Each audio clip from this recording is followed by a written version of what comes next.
वेद सब सत्य विद्याओं का पुस्तक है। वेद का पढ़ना पढ़ाना और सुनना सुनाना सब आर्यों का परम धर्म है। ओम स्तुता मया वरदा वेद माता प्रचोदयन्तां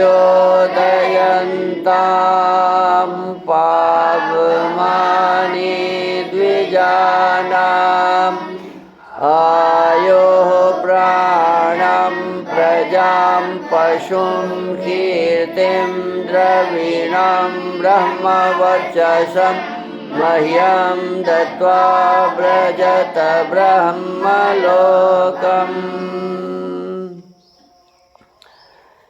इदानीं वेदपाठो भविष्यति। अद्य ऋग्वेदस्य तृतीयं मण्डलस्य सप्तविंशं सूक्तस्य पाठो भविष्यति।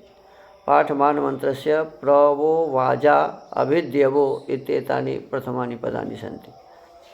अब वेद पाठ होगा। आज ऋग्वेद के तीसरे मंडल के 27वें सूक्त का पाठ किया जाएगा। पाठ किए जाने वाले मंत्र के प्रवो वाजा अभिद्यवो ये प्रारंभिक पद हैं।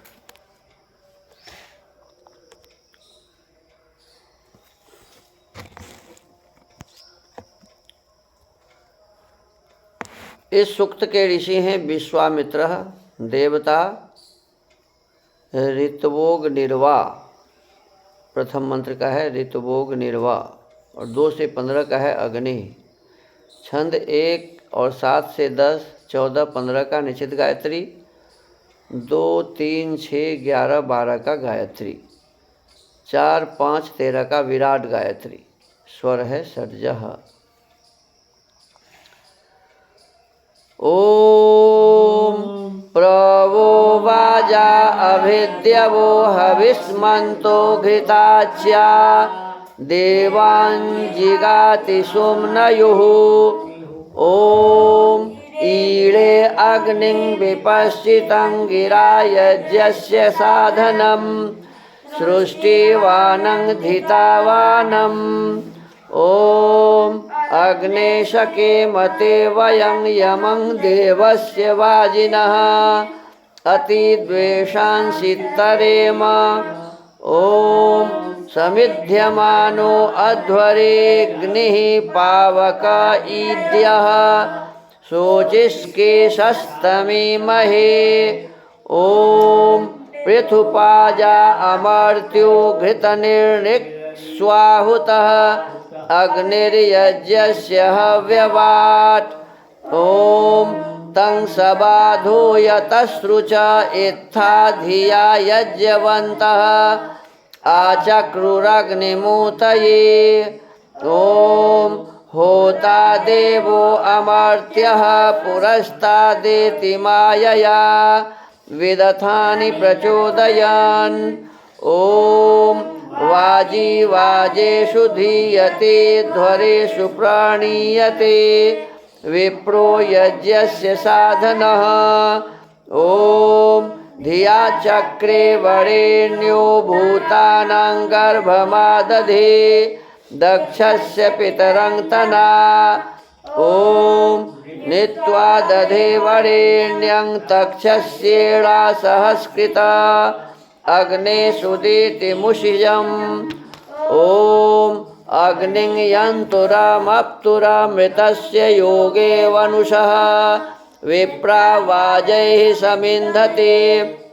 ओम ऊर्जो न पातमध्वरे दीदिवान् समुपद्यवे अग्निमीळे कविक्रतुम्। ओम ईळेन्यो नमस्यस्तिरस्तमांसि दर्शतः समग्निरिध्यते वृषा। ओम वृषो अग्निः समिध्यते शो न देववाहनः तं हविष्मन्त ईळते। ओम वृषणं त्वा वयं वृषन् वृषणः समिधीमहे अग्निदिद्यतं बृहत्। अथ श्रद्धा सूक्तम्। ओम श्रद्धयाग्निः समिध्यते श्रद्धया हूयते हविः श्रद्धां भगस्य मूर्धनि वचसा वेदयामसि। ओम प्रियं श्रद्धे ददतः प्रियं श्रद्धे दिदासतः प्रियं भोजेषु यज्वस्विदं उदितं कृधि। ओम यथा देवा असुरेषु श्रद्धामुग्रेषु चक्रिरे एवं भोजेषु यज्वस्वस्माकमुदितं कृधि। ओम श्रद्धां देवा यजमाना वायुगोपा उपासते श्रद्धां हृदया याकूत्या श्रद्धया विन्दते वसु।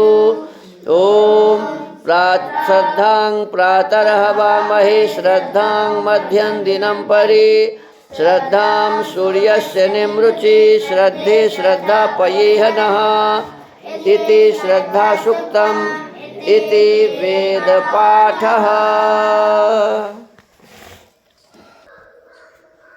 अथ वेद स्वाध्यायः। इदानीं वेद स्वाध्यायो भविष्यति। अद्य यजुर्वेदस्य अष्टमोऽध्यायस्य तृतीयं मन्त्रस्य स्वाध्यायो भविष्यति। स्वाध्यायमान मन्त्रस्य कदाचन प्रयुच्छस्युभे इत्येतानि प्रथमानि पदानि सन्ति। अब वेद स्वाध्याय होगा। आज यजुर्वेद के 8वें अध्याय के तीसरे मंत्र का स्वाध्याय किया जाएगा। स्वाध्याय किए जाने वाले मंत्र के कदाचन प्रयुच्छस्युभे ये प्रारंभिक पद हैं।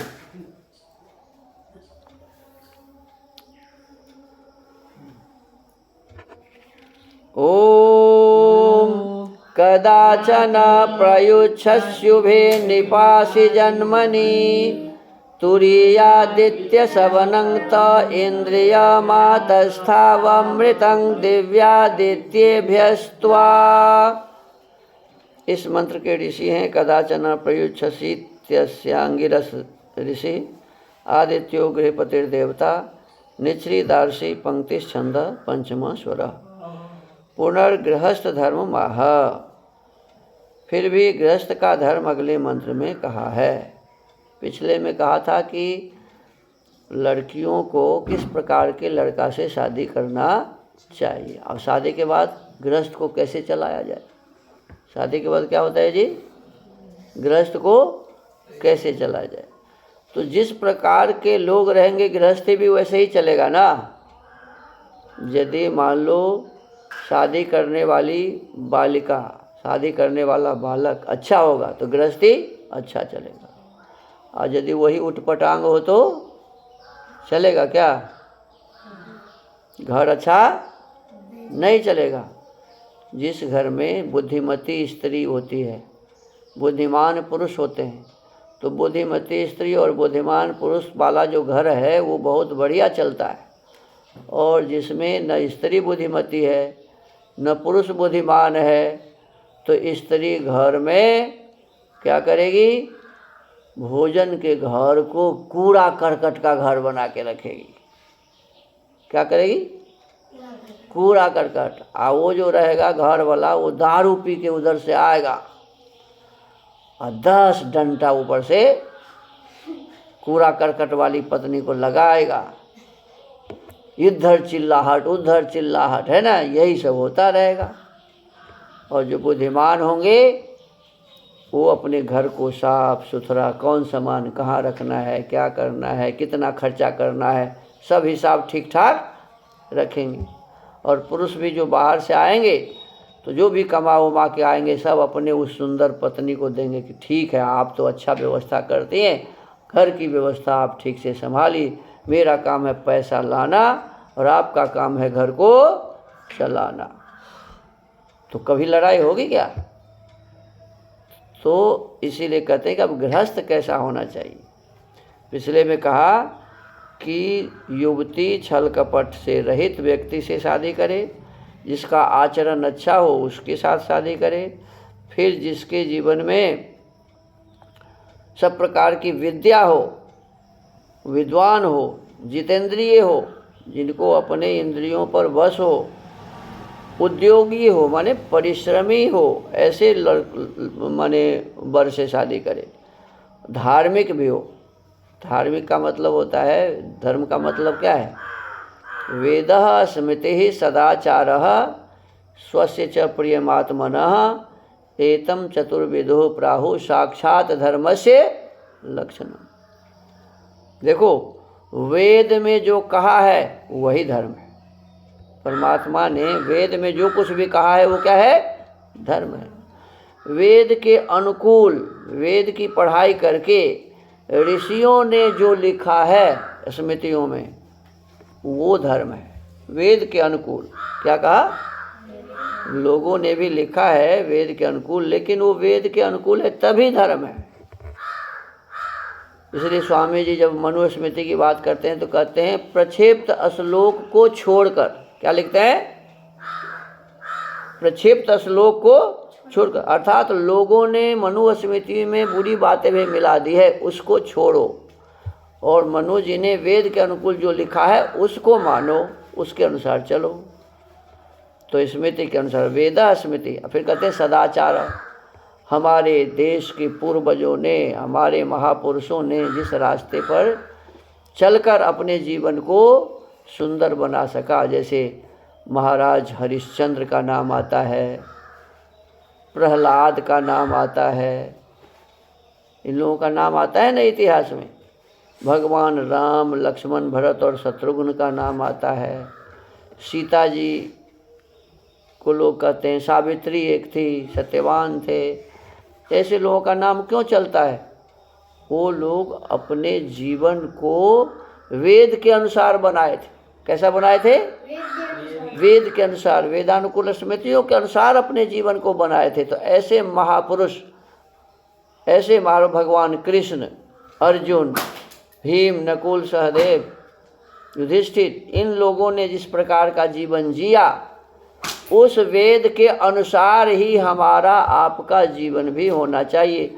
जैसे लोगों ने जिया उनसे सीखो, उनके अनुसार अपने आदर्श को बनाओ, अपने आचरण को बनाओ। अपना उठना, बैठना, खाना, पीना, रहना, सहना किस प्रकार का होना चाहिए? जिस प्रकार के हमारे ऋषियों के थे, जिस प्रकार के हमारे महापुरुषों के थे। ये है आचारः।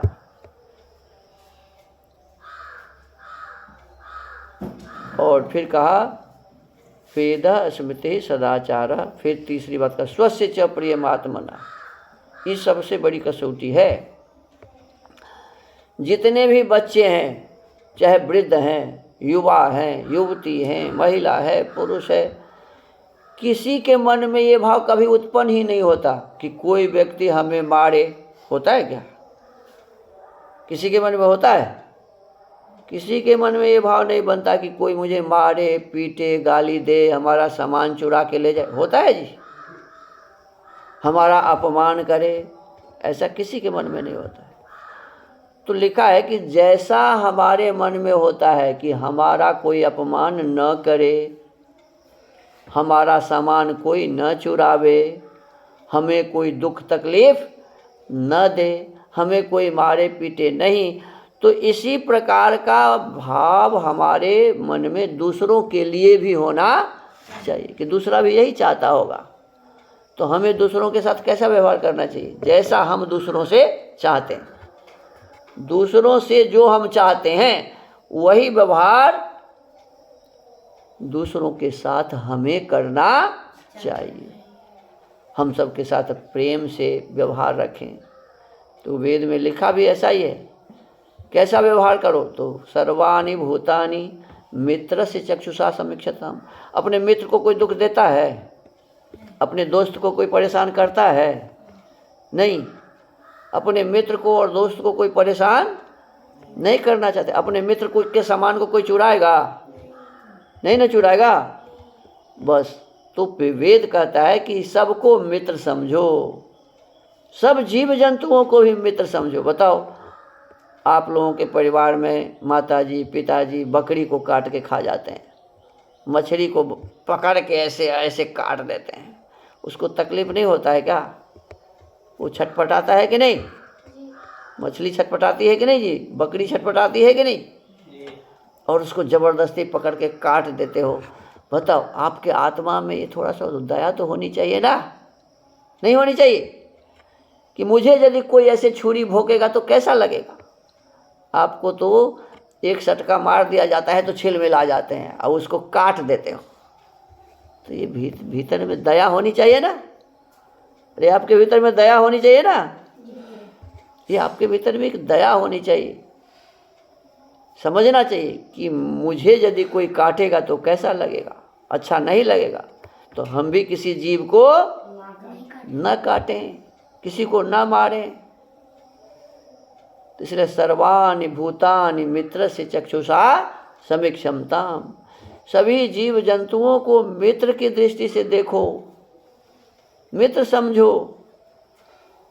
ये है स्वस्य च प्रिय मात्मना, जैसा हम दूसरों से चाहते हैं वैसा ही व्यवहार दूसरों के साथ करें। आज के मंत्र में कहा,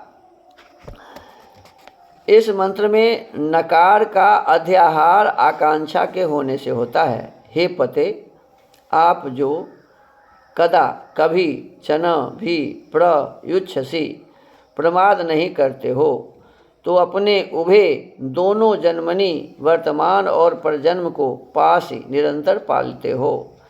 हे आदित्य, विद्या गुणों में सूर्य के तुल्य प्रकाशमान, जो ते आपके सबनम उत्पत्ति धर्मयुक्त कार्य सिद्ध करने हारे इंद्रियम मन आदि इंद्रिय के तस्थो वश में रहें, तो आप दिव्य प्रकाशित व्यवहारों में अमृतम अविनाशी सुख को प्राप्त हो जावें।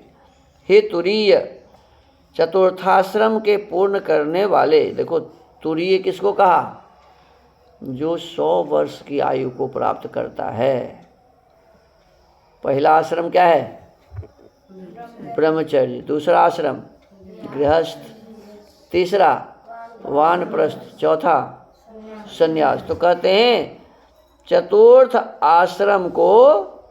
आश्रम के पूर्ण करने वाले, माने जो अपने चौथे आश्रम के 25 वर्ष पूरे कर लिए हैं, अर्थात 100 वर्ष जिनको हो गया है। आदित्यभ्य प्रति मास के सुख के लिए त्वा दृढ़ेन्द्रिय, आपको मैं स्त्री स्वीकार करती हूँ। अब भावार्थ है, जो प्रमादी पुरुष विवाहित स्त्री को छोड़कर पर स्त्री का सेवन करता है, वह इस लोक और परलोक में दुर्भागी होता है। देखो, एक पत्नी है और उस पत्नी को छोड़ दिया और दूसरी पत्नी को कर लिया, तो कहते हैं ऐसे व्यक्ति दुर्भाग्यशाली है, उसका भाग्य कभी अच्छा नहीं हो सकता है। और जो संयमी है, अपनी ही स्त्री का चाहने वाला, दूसरे की स्त्री को नहीं चाहता, वह दोनों लोक में परम सुख को क्यों न भोगे। अब जो एक पत्नी व्रता है, ऐसे ही महिला जो एक पतिव्रता हैं, तो कहते हैं उन्हें सब प्रकार के सुख इस संसार में मिल जाते हैं, लोक में परम सुख को क्यों न भोगे। इससे सब स्त्रियों को योग्य है कि जितेंद्रिय पति का सेवन करें, अन्य का नहीं। अब देखो, बहुत समझदारी से गृहस्थ में रहने की बात बताई गई। जैसे तैसे गृहस्थ में जाना भी नहीं चाहिए और रहना भी नहीं चाहिए।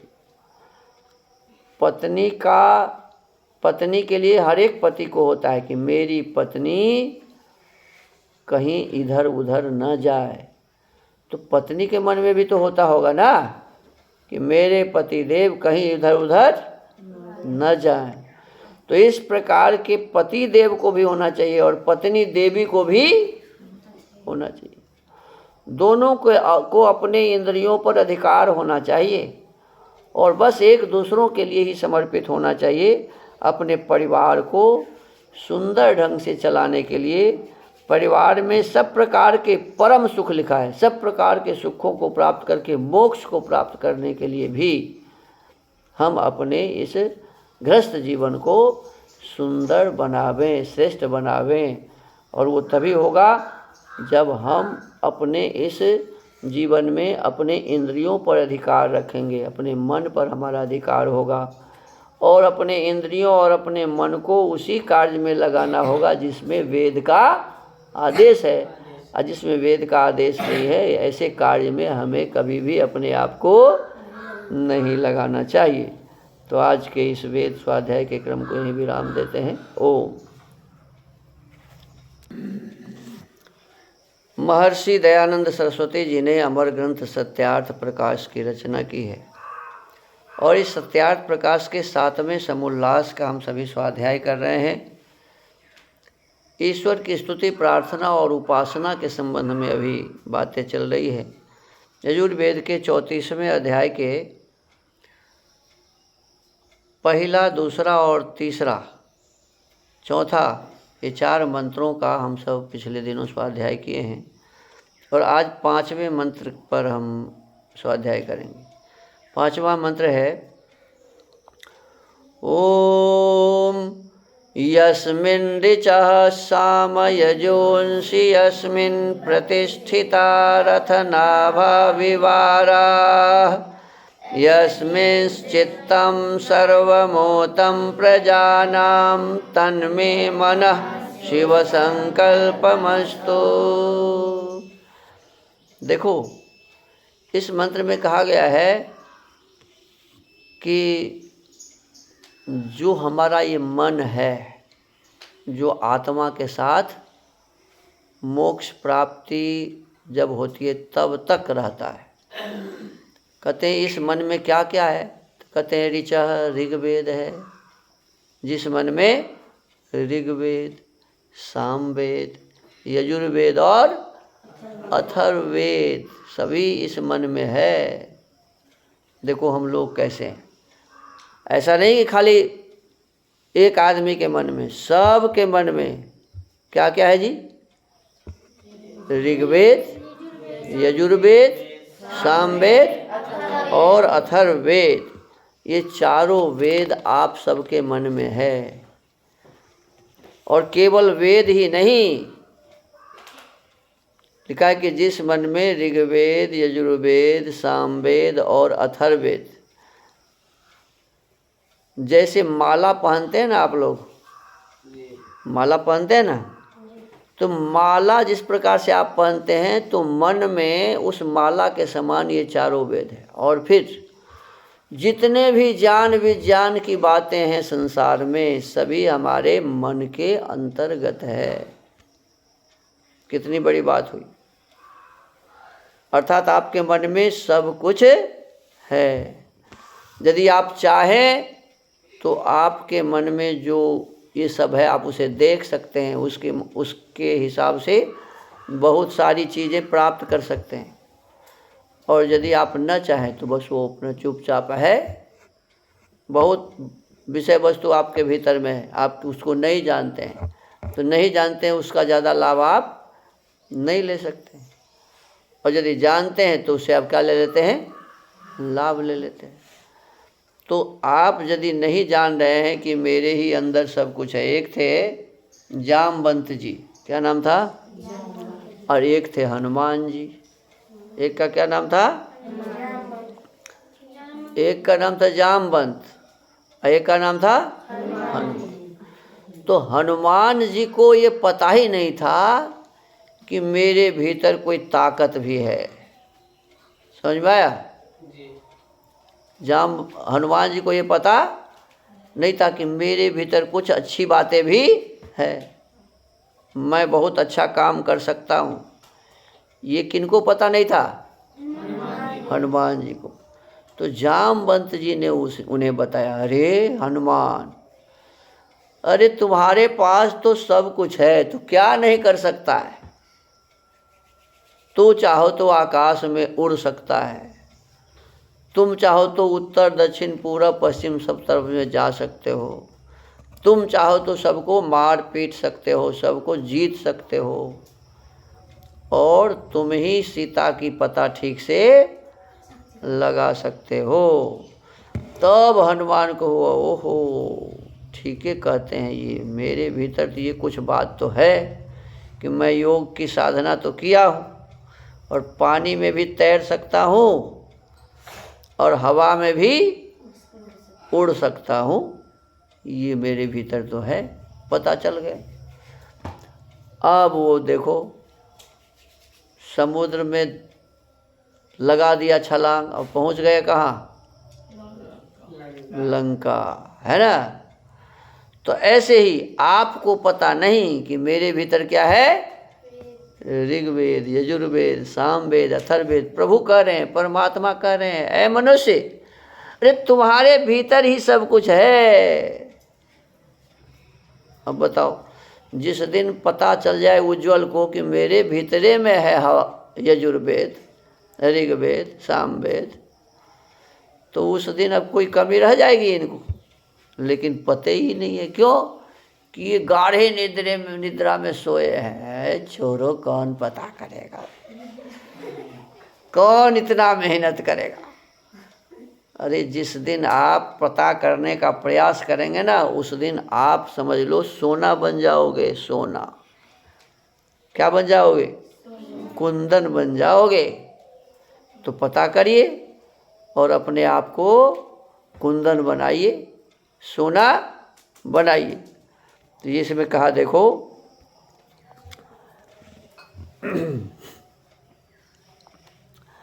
हे परम विद्वान परमेश्वर,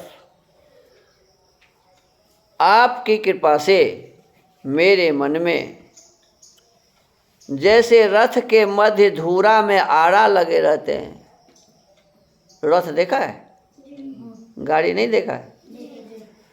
जैसे गाड़ी में जो पहिया है, पहिया के बीचों बीच में क्या लगता है? धूरा। क्या लगा होता है? धूरा।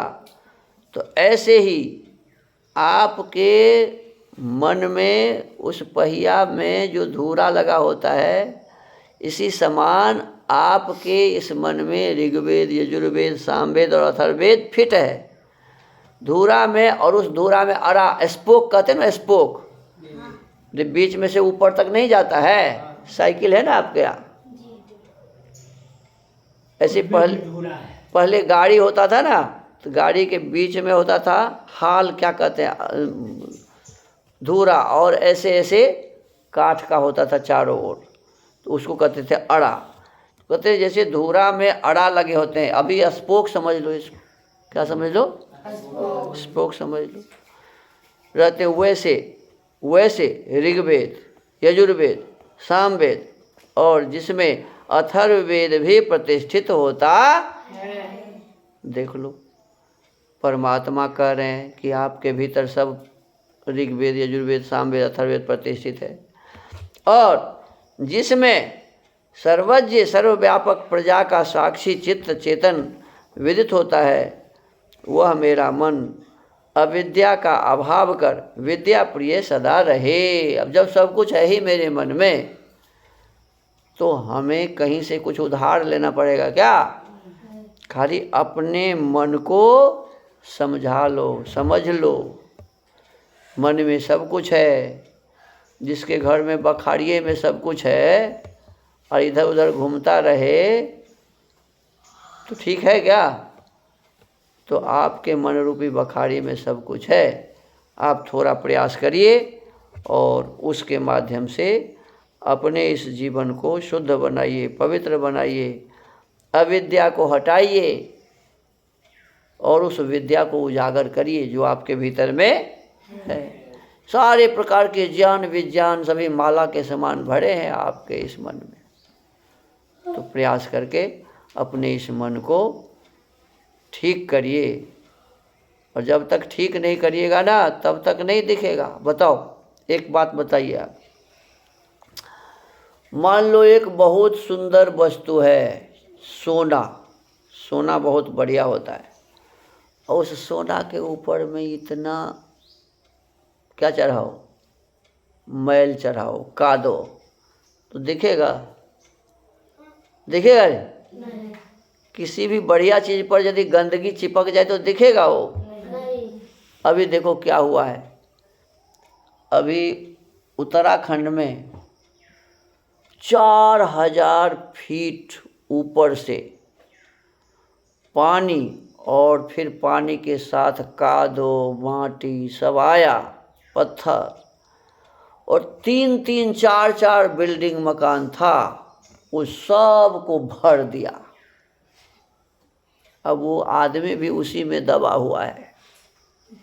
अरे कल्ले वाली बात, आदमी सब उसी के भीतर में दबा हुआ है। कुछ लोग को निकाला गया है और ज़्यादा से ज़्यादा ख़त्म, पते नहीं कहाँ गए।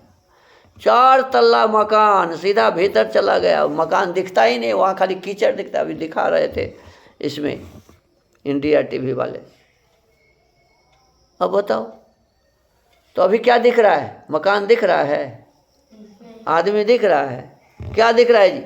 बस कादो कादो दिख रहा है, कीचड़ कीचड़ दिख रहा है, पत्थर पत्थर दिख रहा है, पानी पानी दिख रहा है, और जो असली चीज़ था वो भीतर में दबा हुआ है। ऐसे ही आपके मन के ऊपर में कादो जमा हुआ है, तो उस कादो के भीतर में वेद दबा हुआ है। ऋग्वेद, यजुर्वेद, सामवेद, अथर्ववेद, जितने भी ज्ञान विज्ञान की बातें हैं, सभी कृष्ण जी के मन में दबा हुआ है। ऊपर से वो कादो जमा हुआ है। चोरी कर लो, उसका कॉपी ले लो, उसका कुर्ता पहन लो, ये कादो है। ये क्या है जी?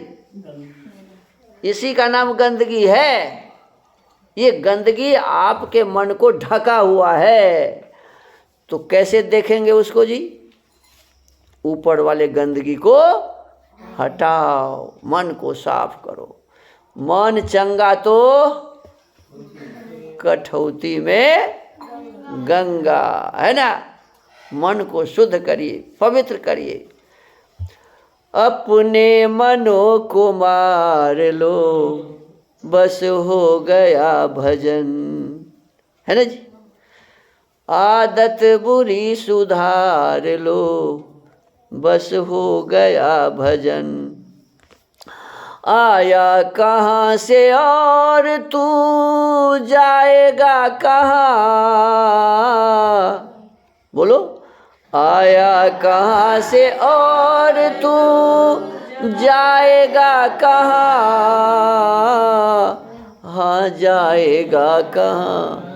अरे इतना ही बस विचार लो, इतना ही बस विचार लो, बस हो गया भजन। आदत बुरी सुधार लो, बस हो गया भजन। तो आपके मन में जो बुरे विचार हैं, चोरी करने का विचार, दूसरों को ठगने का विचार, दूसरों को धोखा देने का विचार, इस प्रकार की जो बातें हैं ना, उसको हटा दीजिए, बस सफाई हो गई। और जैसे ही मन की सफाई हो गई, सत्य बोलने लगे, बस दिखने लगेगा क्या? ऋग्वेद, यजुर्वेद, सामवेद, अथर्ववेद, सारे संसार के ज्ञान विज्ञान सब आपके इस शरीर में, मन में भरे पड़े हैं। उस मन को तन में मनः शिव संकल्प मस्तु। हे प्रभु, आपकी कृपा से मेरा यह मन शुद्ध संकल्प वाला हो जाए। बनाइए, देखिए कैसे नहीं होता है, हो जाएगा सब कुछ। तो आज इस सत्यार्थ प्रकाश के स्वाध्याय के क्रम में हमने अपने मन को शुद्ध और पवित्र करने के कुछ नियम जाने हैं। क्यों? कि इस मन में सब कुछ है। जिस मन में सब कुछ है, मन को जीत लिया तो सब कुछ जीत लिया। मन के जीते जीत है, अब मन के हारे हार। तो हमको आपको अपने मन को बहुत बढ़िया बनाना चाहिए। जो अपने मन को जितना बढ़िया बनाएगा वो उतना महान बन जाएगा। और जो अपने मन पर कादो जमा के रखेगा, गंदगी जमा के रखेगा, वो कभी भी आगे नहीं बढ़ पाएगा। तो मन को मजबूत बनाइए। तो आज के इस सत्यार्थ प्रकाश के स्वाध्याय के क्रम को यहीं विराम देते हैं। ओम। महर्षि वाल्मीकि जी ने रामायण की रचना की है, और इस वाल्मीकि रामायण के अयोध्या कांड का हम सभी स्वाध्याय कर रहे हैं। अयोध्या कांड के 28वां सर्ग 28वें सर्ग का आज हम सभी स्वाध्याय करेंगे। पिछले 27वें सर्ग में भगवान राम के यह बताने पर कि मैं पिताजी के आदेश से जंगल जाऊंगा और हे सीते आपको यहीं माताजी, पिताजी और भाई बंधु की सेवा करनी है। सीता जी थोड़ा सा क्रोध में आ गई। बताइए, पति देव होकर मुझे ये कैसी बात कह रहे हैं, और वो भी विद्वान पति देव, सब प्रकार के शस्त्र और शास्त्रों को जानने वाले पति देव मुझसे क्या आदेश दे रहे हैं मुझको।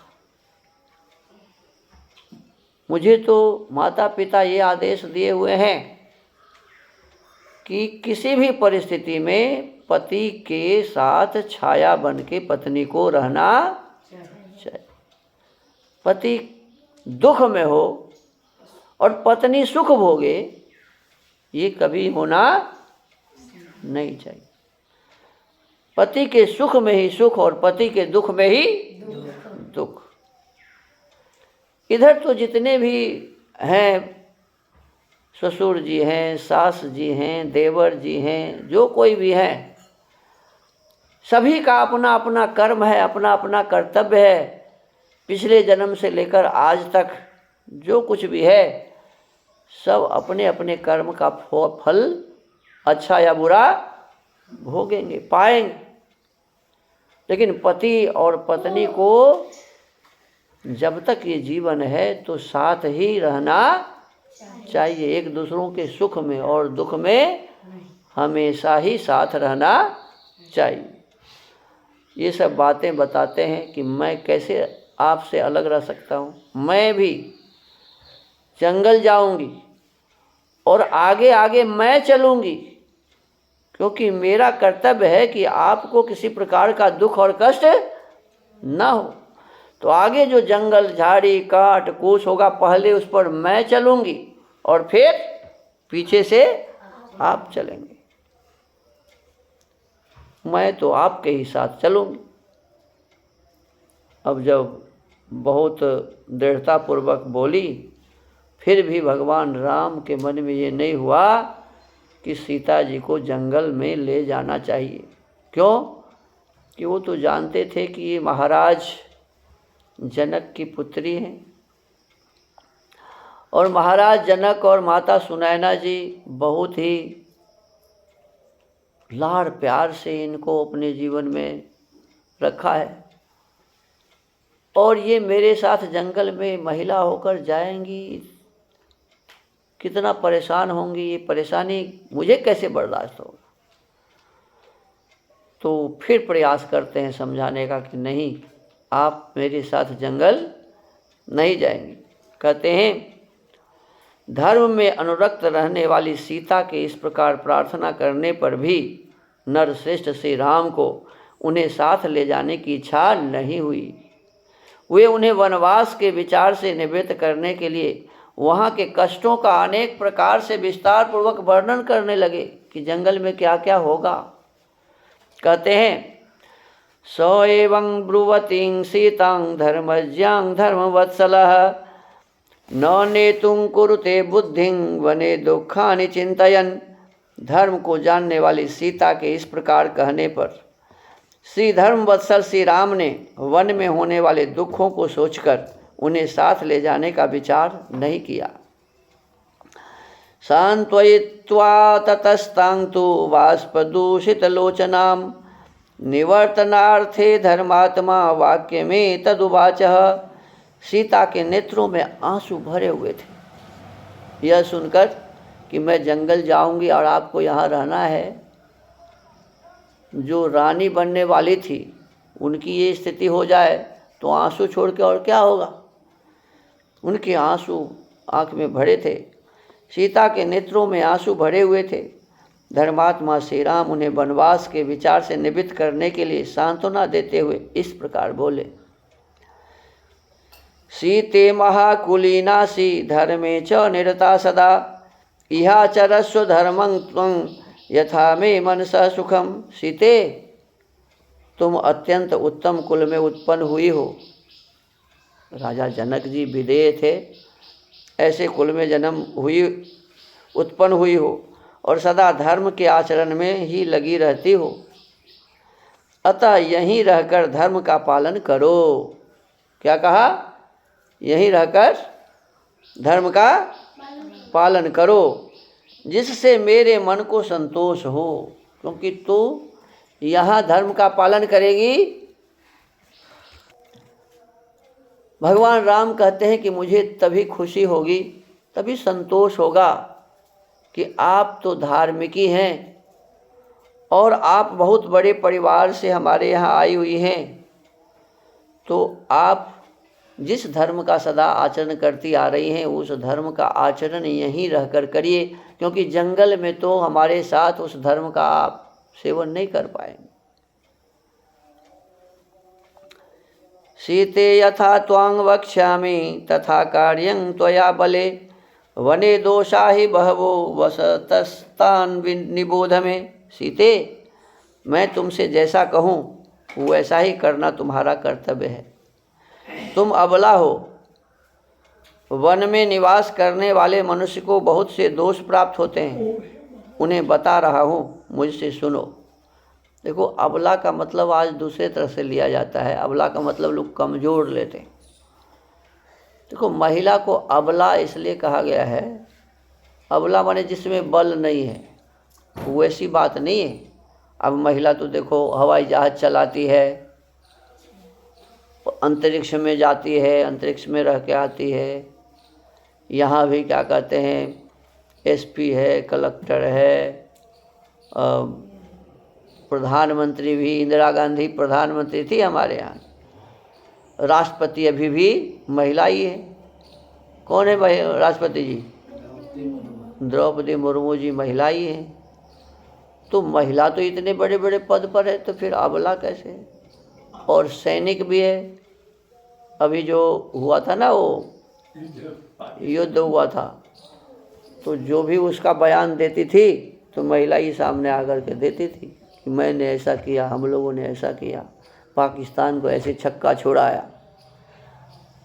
तो चाहे गोली चलाने वाली बात हो और भी कुछ हो, सब में महिलाएं अब आगे बढ़ के काम कर रही हैं। तो जो जिस प्रकार के भाव अबला का है कि उनमें बल नहीं होता, ये गलत है। यहाँ अबला का मतलब होता है कि महिलाओं के ऊपर बहुत ही बड़ा भार होता है। महिला सबसे अधिक बुद्धिमती, परिवार को संभालने वाली, हमारे आप का निर्माण करने वाली होती है, और इसलिए उनकी सुरक्षा बहुत आवश्यक है। और महिलाओं के ऊपर में बहुत सारे गृध्र दृष्टि वाले लोग होते हैं जो उनका सब प्रकार से नुकसान करना चाहता रहता है। तो ऐसे गृध्र दृष्टि वाले लोगों से बचाने के लिए उनको ये कहा गया कि आपको ये गृध्र लोग बचने नहीं देंगे, और इसलिए आपके आचार विचार व्यवहार धर्म सबकी रक्षा करने के लिए ये विशेष बातें हैं। तो इस बात का ध्यान रखने के लिए कि उनके आचार विचार व्यवहार से कोई छेड़खानी न करे, उनके साथ उनको कोई परेशान न करे, तो इन्हें अबला कह दिया गया, क्योंकि उनके ऊपर में सबका गृध्र दृष्टि होता है। कहते, सीते, मैं तुमसे जैसा कहूँ वैसा ही करना तुम्हारा कर्तव्य है। तुम अबला हो, वन में निवास करने वाले मनुष्य को बहुत से दोष प्राप्त होते हैं, उन्हें बता रहा हूँ, मुझसे सुनो। क्या बता रहे हैं? सीते विमोचितामेषा वनवास कृता मतिः, बहुदोषं हि कांतारं वनमित्यभिधीयते। सीते, वनवास के लिए चलने का यह विचार छोड़ दो। वन को अनेक प्रकार के दोषों से व्याप्त और दुर्गम बताया जाता है। हितबुद्ध्या खलु वचो मयि तदभिधीयते, सदा सुखं न जानामि दुःखमेव सदा वनम। तुम्हारे हित की भावना से ही मैं ये सब बातें कह रहा हूँ। जहाँ तक मेरी जानकारी है, वन में सदा सुख नहीं मिलता। वहाँ तो सदा दुख ही मिलता रहता, दुख ही मिला करता है। गिरि निर्झर संभूता गिरि निर्दरि वासिनाम सिंहानां निनदा दुखा श्रोतुं दुख मतो वनम। पर्वतों से गिरने वाले झरनों के शब्द को सुनकर, क्या कहा? पर्वतों से गिरने वाले झरनों के शब्द को सुनकर उन पर्वतों की कंदराओं में रहने वाले सिंह दहाड़ने लगते हैं। उनकी वह गर्जना सुनने में बड़ी दुखदायिनी प्रतीत होती है, इसलिए वन दुखमय ही है। क्रीडमाना सविस्त्रब्धा मत्ता शून्ये तथा मृगा दृष्ट्वा समभिवर्तन्ते सीते दुखमतो वनम। सीते, सूने वन में निर्भय होकर क्रीड़ा करने वाले मतवाले जंगली पशु मनुष्य को देखते ही उस पर चारों ओर से टूट पड़ते हैं। क्या कहा? अनेक प्रकार के जंगली जंतु मनुष्य को देखकर उसको खाने के लिए उस पर दौड़ते हैं। अतः वन दुख से भरा हुआ है। सग्राहा सरितश्चैव पंकवत्यस्तुतुस्तरा मत्तैरपि गजैर्नित्य मतो दुख तरंग वनम। वन में जो नदियाँ होती हैं उनके भीतर ग्राह निवास करते हैं। उनमें कीचड़ अधिक होने के कारण उन्हें पार करना अत्यंत कठिन होता है। इसके सिवा वन में मतवाले हाथी सदा घूमते रहते हैं। इस सब कारणों से वन बहुत ही दुखदायक होता है। बताइए, ये कह रहे हैं कि मनुष्यों को खाने के लिए शेर दौड़ता है, हाथी उसको मारने के लिए दौड़ता है, ग्राह पानी में पकड़ने के लिए दौड़ता है। तो सीता जी क्या सोचेगी? और तकलीफ होगा कि नहीं? कि माने ये जाएंगे हाथी से मरवाने के लिए अपने आप को, ये जाएंगे क्या कहते हैं ग्राह से खिलाने के लिए अपने आप को, बाघ इनको खा जाएगा, हम यहाँ मौज मस्ती करेंगे इस मकान में। यही भाव बनेगा ना कि जो बात मेरे लिए लागू है पतिदेव आपके लिए भी तो यही लागू है। आगे कहते हैं लता कंटक संकीर्णा कृकवाकूपनादिता निरपाश्च दुखा सुदुखाश्च मार्गा दुखमतो वनम। वन के मार्ग लताओं और कांटों से भरे रहते हैं। वहाँ जंगली मुर्गे बोला करते हैं। उन मार्गों पर चलने में बड़ा कष्ट होता है तथा वहाँ आसपास जल नहीं मिलता। इससे वन में दुख ही दुख है। सुप्यते पर्णशय्यासु स्वयं भग्नासु भूतले रात्रिषु श्रम खिन्नेन तस्मात् दुखमतो वनम। दिन भर के परिश्रम से थके मांदे मनुष्य को रात में जमीन के ऊपर अपने आप गिरे हुए सूखे पत्तों के बिछौने पर सोना पड़ता है। यानी वहाँ कोई बिछौना उछौना नहीं मिलेगा। ऊपर से जो पेड़ से नीचे में जो गिरा रहता है पत्ता, उसी पर सोना पड़ेगा। अतः वन दुख से भरा हुआ है। अहोरात्रं च संतोषः कर्तव्यो नियतात्मना फले वृक्षाव पतिते सीते दुखमतो वनम। सीते, वहाँ वन को वश में रखकर वृक्षों से स्वतः गिरे हुए फलों के आहार पर ही दिन रात संतोष करना पड़ता है। अतः वन दुख देने वाला ही है। तो पहले ही बोली है कि हम फले खा के रहेंगे, फल तो मिलता ही। कहते हैं कि वहाँ खाली गाछ से जो गिरेगा फल वही खा के रहना पड़ेगा, अन्न नहीं मिलेगा, बहुत दुख होगा। उपवासश्च कर्तव्यो यथा प्राणेन मैथिली जटाभारश्च कर्तव्यो वल्कलांबर धारणम। मिथिलेश कुमारी, मैथिली माने मिथिला के जो राजा हैं उनकी पुत्री है ना। मिथिलेश कुमारी, मिथिला की बेटी, अपनी शक्ति के अनुसार उपवास करना, सिर पर जटा का भार ढोना और बलकल वस्त्र धारण करना, यही वहाँ की जीवन शैली है। कौन वहाँ हजाम मिलेगा जो कोई केस कटाएंगे? वहाँ कोई मिलने वाला नहीं है। देवतानां पितॄणां च कर्तव्यं विधिपूर्वकं प्राप्तानां अतिथीनां च नित्यशः प्रतिपूजनम। देवताओं का, पितरों का तथा आए हुए अतिथियों का प्रतिदिन शास्त्रोक्त विधि के अनुसार पूजन करना, यह वनवासी का प्रधान कर्तव्य है। तो अच्छी बात है। देवताओं का पूजन, पितरों का पूजन, अतिथियों का सत्कार, ये तो अच्छी बात है ना जी। और शास्त्रोक्त विधि से सब दिन करने को मिले तो इससे अच्छी और क्या बात है। वनवासी का प्रधान कर्तव्य। कार्य स्त्री रवि केश से कश्च काले काले च नित्य स चरतांग नियमे नैव तस्मात् दुख तरंग वनम। वनवासी को प्रतिदिन नियम पूर्वक तीनों समय स्नान करना होता है, इसलिए वन बहुत ही कष्ट देने वाला है। उपहारश्च कर्तव्य सुकुमय स्वयं आहृते आर्षेन विधिना वेद्यांग सीते दुख मतो वनम। सीते, वहाँ स्वयं चुनकर लाए हुए फूलों द्वारा वेदोक्त विधि से वेदी पर देवताओं की पूजा करनी पड़ती है, इसलिए वन को कष्टप्रद कहा गया है। देखो ये बनावटी श्लोक है, क्योंकि वेद में 20,416 मंत्र हैं। किसी भी मंत्र के किसी भी शब्द में ये नहीं लिखा हुआ है कि फूल लेकर के किसी देवता पर चढ़ाओ, ऐसा किसी भी मंत्र में नहीं लिखा हुआ है।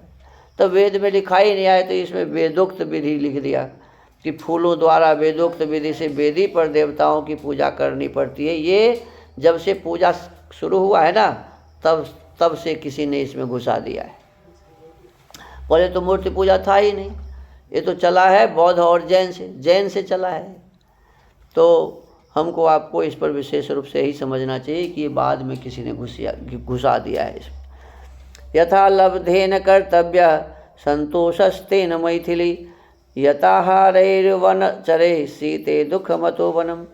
मिथिलेश कुमारी जानकी वनवासियों को जब जैसा आहार मिल जाए उसी पर संतोष करना पड़ता है, अतः वन दुख रूप ही है। अतीव वातस्तिमिरं बुभुक्षा चाति नित्यश भयानि च महान्त्यत्र ततो दुख तरंग वनम। वन में प्रचंड आंधी, घोर अंधकार, प्रतिदिन भूख का कष्ट तथा और भी बड़े बड़े भय प्राप्त होते हैं, अतः वन अत्यंत कष्टप्रद है। सरीसृपाश्च बहवो बहुरूपाश्च भामिनी चरन्ति पथिते दर्पात् ततो दुख तरंग वनम। भामिनी, वहाँ बहुत से पहाड़ी सर्प, कौन रहते हैं? सांप। कौन रहते हैं जी? सांप। कहते हैं वहाँ बहुत से पहाड़ी सर्प जो अनेक प्रकार के रूप वाले होते हैं, दर्पवश बीच रास्ते में विचरते रहते हैं, अतः वन अत्यंत कष्टदायक है। नदी निलयना सर्पा नदी कुटिलगामिनः तिष्ठन्त्यावृत्य पंथान मतो दुख तरंग वनम। जो नदियों में निवास करते और नदियों के समान ही कुटिल गति से चलते हैं, ऐसे बहुसंख्यक सर्प वन में रास्ते को घेर कर पड़े रहते हैं, इसलिए वन बहुत ही कष्टदायक है। पतंगा वृश्चिका कीटा दंशाश्च मशकैः सह बाधन्ते नित्यम अबले सर्वं दुख मतो वनम। अबले, पतंगे, बिच्छू, कीड़े, डांस और मच्छर वहाँ सदा कष्ट पहुँचाते रहते हैं। गांव में भी तो रहता है ऐसा हैं, अतः सारा वन दुख रूप ही है। द्रुमाः कंटकिनश्चैव कुशाः काशाश्च भामिनी वने व्याकुल शाखाग्रास तेन दुख मतो वनम। भामिनी, वन में कांटेदार वृक्ष कुश और काश होते हैं, जिनकी शाखाओं के अग्रभाग सब ओर फैले हुए होते हैं, इसलिए वन विशेष कष्टदायक होता है। काय क्लेशाश्च बहवो भयानि विविधानि च अरण्यवासे वसतो दुखमेव सदा वनम। वन में निवास करने वाले मनुष्य को बहुत से शारीरिक क्लेशों और नाना प्रकार के भयों का सामना करना पड़ता है, अतः वन सदा दुख रूप ही होता है। क्रोध लोभो विमोक्तव्यो कर्तव्या तपसे मति न भेतव्यं च भेतव्ये दुखं नित्यमतो वनम। वहाँ क्रोध और लोभ को त्याग देना होता है, तो अच्छी बात है। तपस्या में मन लगाना पड़ता है, ये भी ठीक बात है। और जहाँ भय का स्थान है वहाँ भी भयभीत न होने की आवश्यकता होती है। माने किसी भी प्रश्न में डरो मत, जो डर गया सो हाँ, तो वो तो यहाँ भी नहीं डरना चाहिए और वहाँ भी नहीं डरना चाहिए। भयभीत न होने की आवश्यकता होती है। अतः वन में सदा दुख ही दुख है। तदलं ते वनं गत्वा क्षेमं नहि वनं तव विमृशन्निव पश्यामि बहुदोषकरं वनम। इसलिए तुम्हारा वन में जाना ठीक नहीं है, वहाँ जाकर तुम सकुशल नहीं रह सकती। मैं बहुत सोच विचार कर देखता और समझता हूँ कि वन में रहना अनेक दोषों का उत्पादक बहुत ही कष्टदायक है। वनं तु नेतुं न कृता मतिर्यदा बभूव रामेण तदा महात्मना न तस्य सीता वचनं चकारतं ततो ब्रवीद राममिदं सुदुःखिता। जब महात्मा श्री राम ने उस समय सीता को वन में ले जाने का विचार नहीं किया, तब सीता ने भी उनकी उस बात को नहीं माना। सीता की बात राम नहीं माने और राम के इस बात को सीता भी नहीं मानी। वे अत्यंत दुखी होकर श्री राम से इस प्रकार बोली। अब सीता जी क्या बोलती हैं फिर दोबारा, इसको कल हम सभी सुनेंगे। आज के इस वाल्मीकि रामायण के स्वाध्याय के क्रम को यहीं विराम देते हैं। ओम।